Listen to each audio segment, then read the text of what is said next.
ده بربانگ آواهی که پیشقاتی لطاخا شیخ مقصود حلب که مالبات انتیدا کردین شینی عفرینا روژاوای کردستان نهلوشیه ود انجام دا کارستک رودا و بدهان ولاتین سیویل جیانا خوشدستان و بریندار بود ود ناوا قربانیان دا زاروک جن ولاتی تمنجی هنه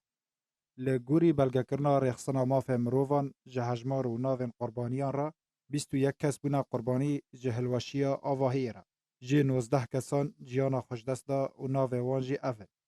ظریفا ایبو 33 سالی جشینی گنده قرطپه یب سر نافچه شراوا یا عفرین روژاوای کردستان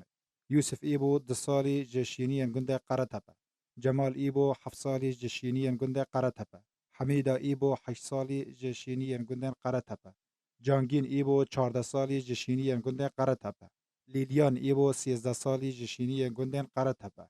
وائل محمد ريحاني 37 سالي جيشينيا جندة شولاقة يابسر عفرينيفا دعاء سليمان هفجينا وائل 29 سالي جي خلقي قامشلو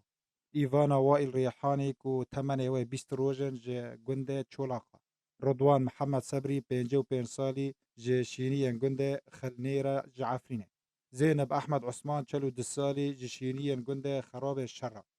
رسول هورو 46 سالي كريناس كدرو 33 سالي حميدة جعرور 7 سالي جمال جعرور 10 سالي يوسف جعرور 2 سال و 6 ماهي ميس ممدوح جعرور 20 سالي وصال جعرور 7 سالي سرباري ترمكي كوتانها نهاتيا ناس كرن هروها دو كاسجي بريندار بو ناوي وانجي أفل مصطفى إيبو 7 سالي جيشيني الجندن قرطبة وجمال جعرور 6 سالي